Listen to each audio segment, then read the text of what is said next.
Ako na naman.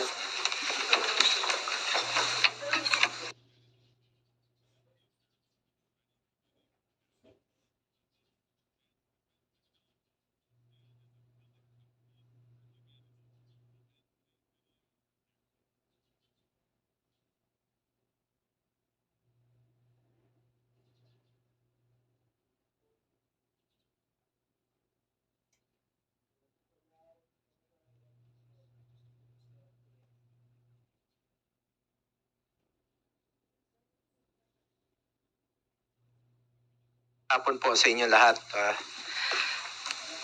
I have been expecting this complaint, and now we are in the proper forum to prove the baselessness of his allegations.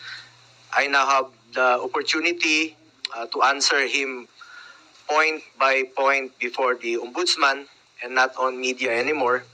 I will cooperate with the investigation and abide by its legal processes. The truth will be revealed and believe that justice and fairness shall prevail. I hope that the ombudsman will be fair.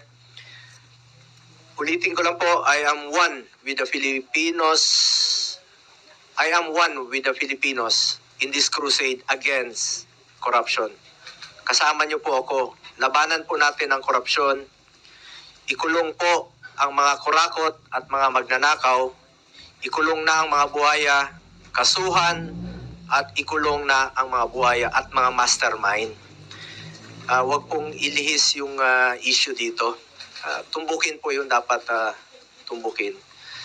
Napapansin ko parang naiba na po ang narrative. Parang meron ng script, no? Na sinusunod o playbook. As a Filipino,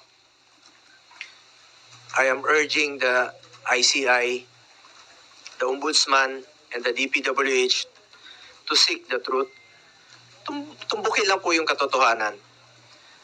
Maniwala kayo o sa hindi, pag nagkamali kayo dyan, mas gugulo po ang bayan. Magulo na po ngayon, mas gugulo po ang bayan. Magagalit po ang tao niyan, magulo talaga ito. Pakiusap ko lang po muli, tumbukin lang po yung katotohanan. Seek the truth, not the script. If there's any. Ito ay isa po itong diversionary tactic para ilihis ang atensyon ng taong bayan sa tunay na mga issue. Klaro naman eh.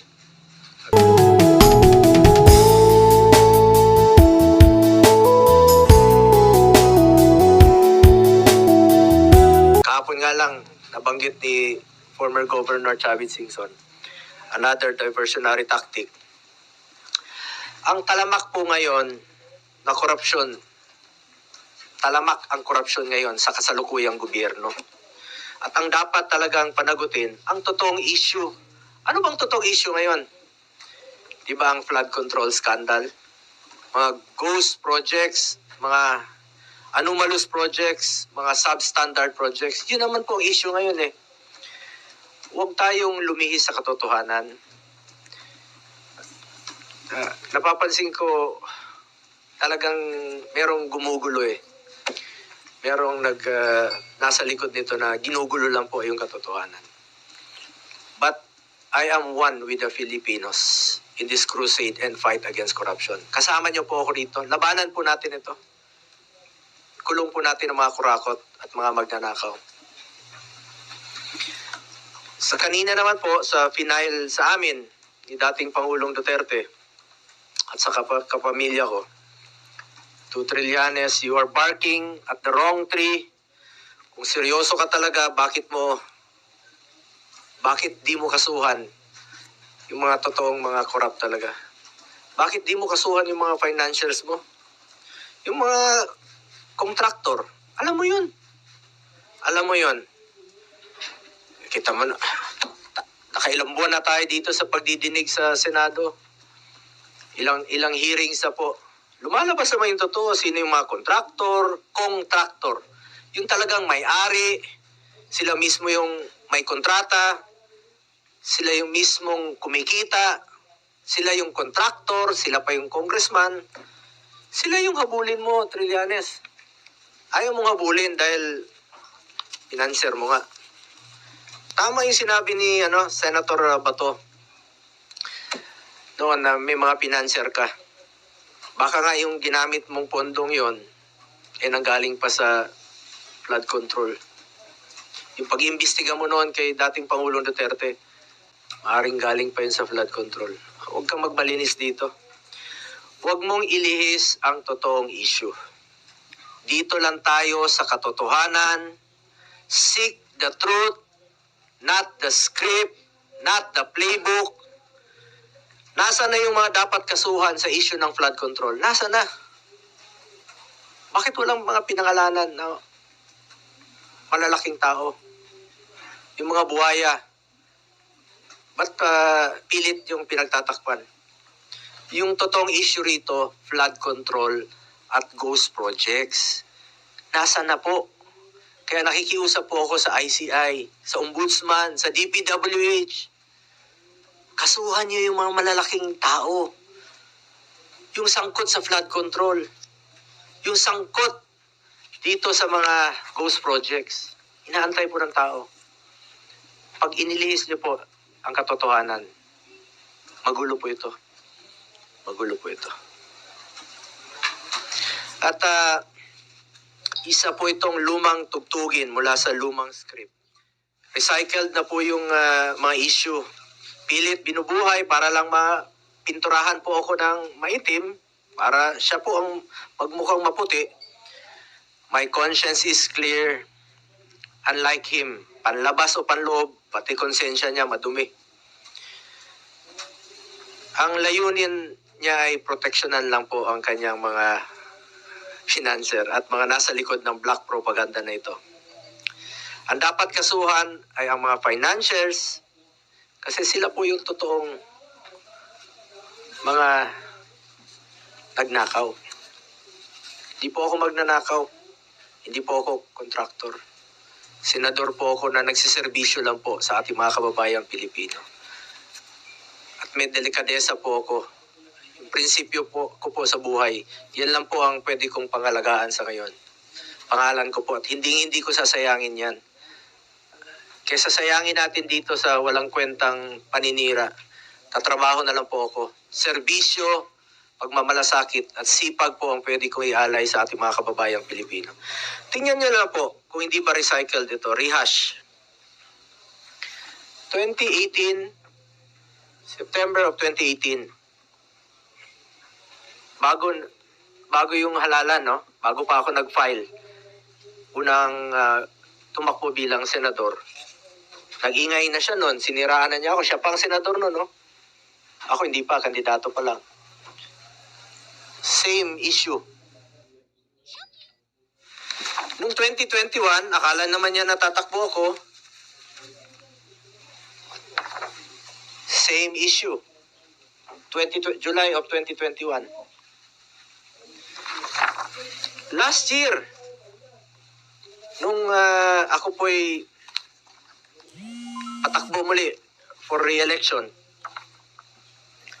July 6 of 2024.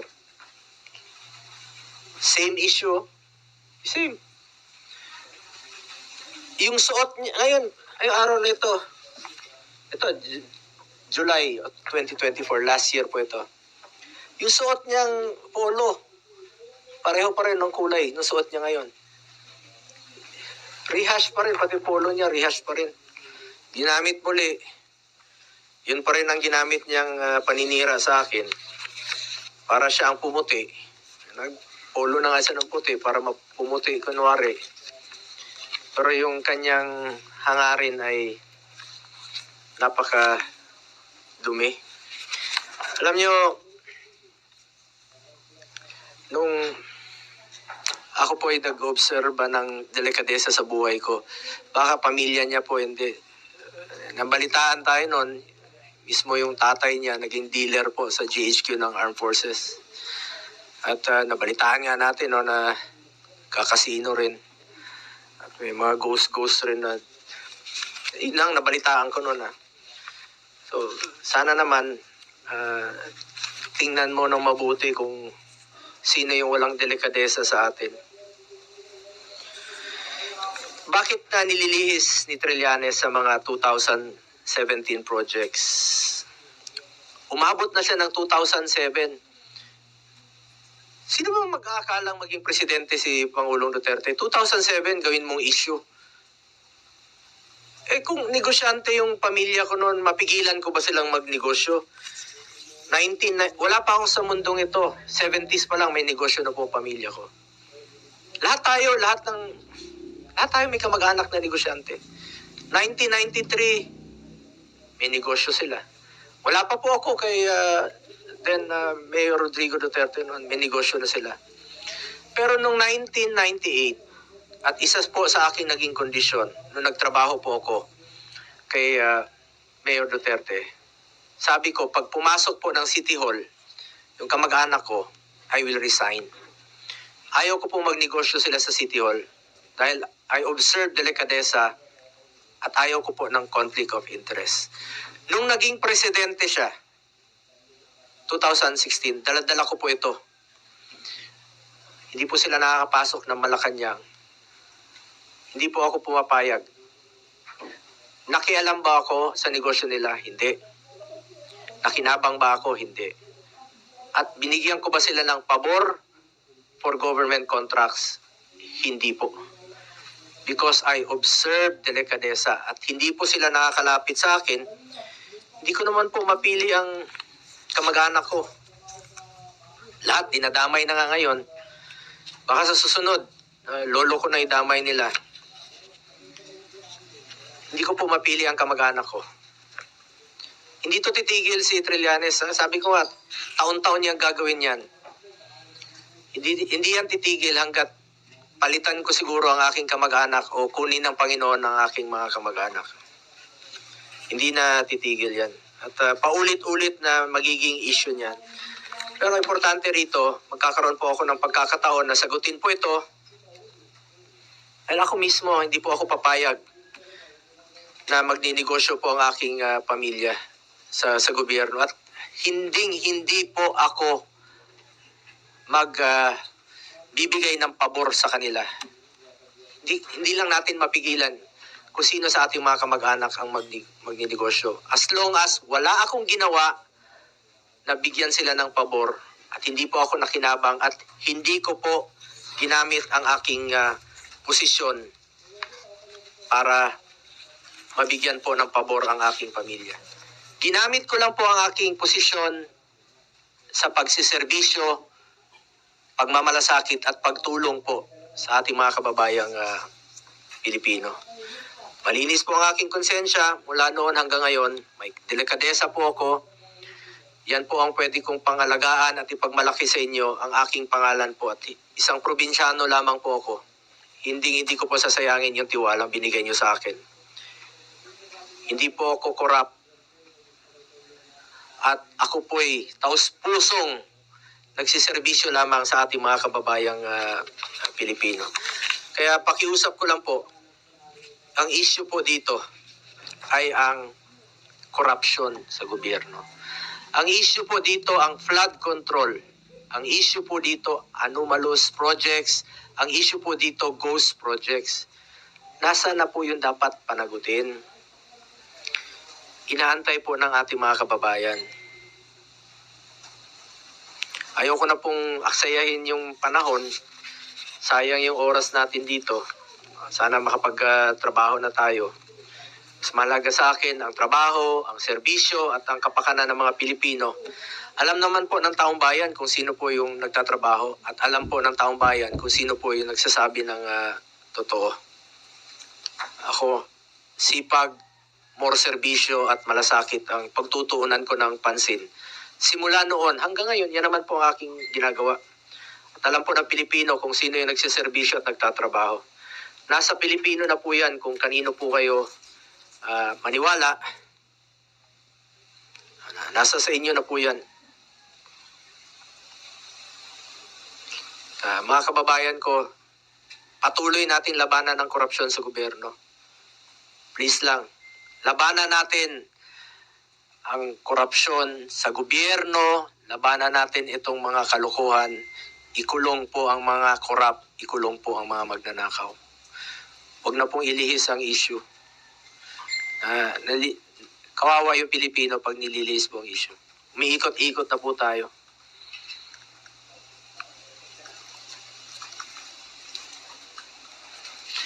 At nakita niyo naman siguro yung complaint ni Trillanes sa mga binigay naman niya sa mga reporters. Paulit-ulit lang po, rehash talaga, paulit-ulit, paninira talaga. Talagang paninira at inililihis yung totoong issue. Yun talagang totoo dito ngayon, nililihis niya. Paulit-ulit lang. The same mo, sabi ko nga, 4 na taon na, 2018, 2021, 2024, 2025, pareho lang yung complaint niya. Na-file na po niya ito last year. Na-file na po niya ito last year. Tapos na po election. Nanalo na nga po ako, naging number 1 pa. Salamat at mas naniwala kayo sa akin kaysa kay Trillanes. At hindi ko po sasayangin yung tiwalang binigay niyo po sa akin. Dahil ako naman po ito pusong magsiservisyo sa ating mga kababayang Pilipino. Siya yung tamad at alam ng Pilipino sino yung korap. Siya yun.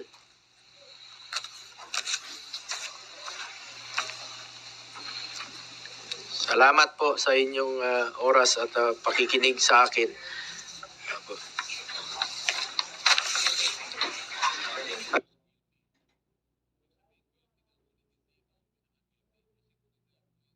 Ako, pakiusap po ito. Hindi po ito pagtuturo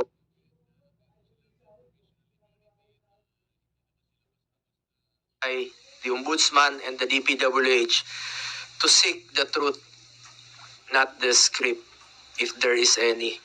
Tumbukin nyo lang po ang katotohanan. Maniwala kayo sa hindi. Pag inilihis yung issue, magulo po ito. Magagalit po ang Pilipino. Magagalit ang Pilipino pag niloloko nyo ang ating mga kababayan sa katotohanan. Yung katotohanan lamang po, tumbukin nyo po, I am one with our countrymen in this crusade and fight against corruption. Ikulong ang mga kurakot at mga magnanakaw. Kilala nyo naman yung mga buhaya. Napapangalanan na eh. Yung iba nagtatago lang talaga. Hindi ko alam saan sila nagtatago o pinagtatakpan nyo lang talaga para ilihis yung katotohanan. Dito lang tayo sa katotohanan. The truth. Hindi kayo magkakamali. Pag doon lang tayo sa katotohanan. Salamat po. Sir